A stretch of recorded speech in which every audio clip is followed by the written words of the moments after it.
May ganting langit, bangis mo'y nasaan? Ngayon naniniig sa pagkagulaylay. Bagoy ang bandila ng lalong kasamaan.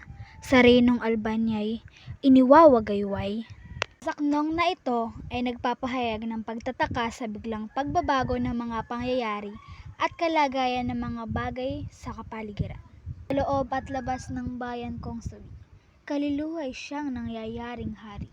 Kagaling at bait ay nalulugami, naaamis sa hukay ng dusa't pighati. Ito ay nagpapahiwatig ng damdaming pagdadalamhati at pagkapighati sa mga pangyayari at kalagayan ng mga tao sa kapaligiran.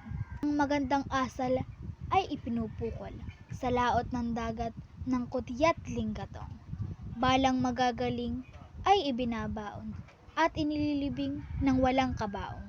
Ito ay nagpapahiwatig ng kawalan ng pagpapahalaga at paggalang sa mga taong may magandang pag-uugali at sila ay itinuturing na walang halaga o hindi pinahahalagahan. Nguni ay ang lilot masasamang loob. Sa trono ng puri ay iniluluklok at sa bawat sukab na may asal hayop, mabangong insenso ang isinusuob.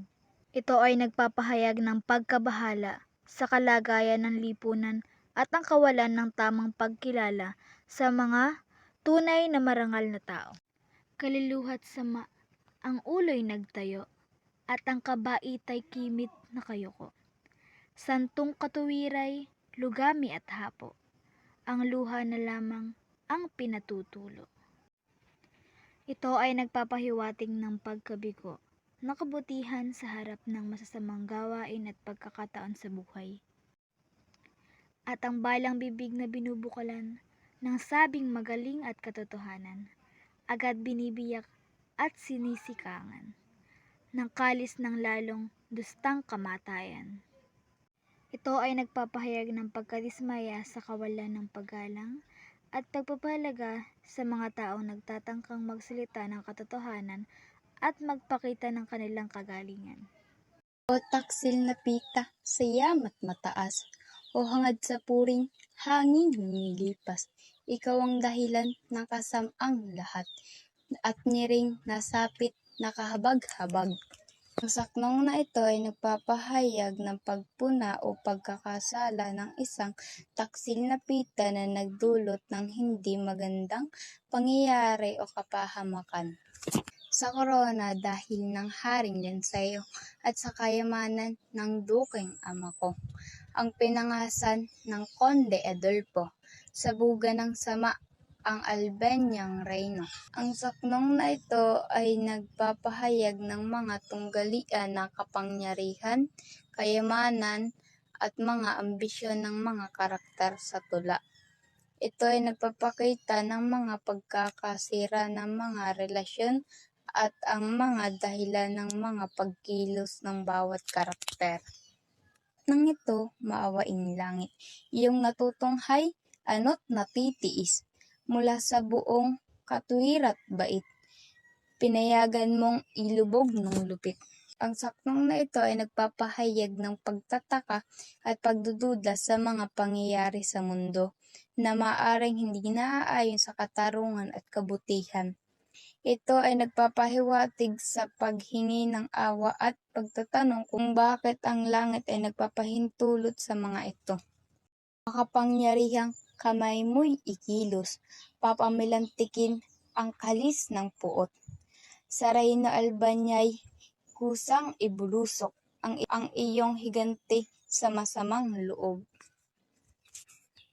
Saknong na ito ay nagpapahayag ng isang panawagan o hiling sa isang makapangyarihang entidad na kumilos pang ipagwagi ang katarungan at ilayo ang masamang loob.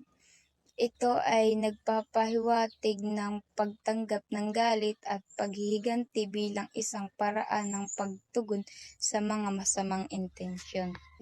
Bakit ka langitay bingis sa akin? Ang tapat kong luhog ay hindi mo dinggin. Di yatat sa isang alipustat ering, 10 tainga mo'y ipinangunguling. saknong ay nagpapahiwatig na ang kalangitan bilang isang makapangyarihang entidad ay tila nagpapakita ng kawalan ng pagkalinga o pagpapapansin sa mga hinanaing at panalangin ng magsasalita. Ito ay mabigyan ng pansin ang mga tapat na pagsisikap at hiling na nagsasalita. Di buwat sino ang tatarok kaya, sa mahal mong lihim, Diyos na dakila, walang mangyayari sa balat ng lupa, kagalingang iyong minanasa. Ang saknong na ito ay nagpapahayag ng pagtatanong, paghahanap at pagmamahal sa Diyos na dakila na higit sa lahat ng bagay. Ay di saan ngayon ako mangangapit, saan ipupukol ang tinangis-tangis. Kung ayaw na ngayon dinggin ng langit, ang sigaw ng aking malumbay na boses. Ang saknong na ito ay nagpapahayag ng kalungkutan, pagkabigo at pagkabahala ng nagsasalita sa paghahanap ng tulong at pag-asang mula sa Diyos.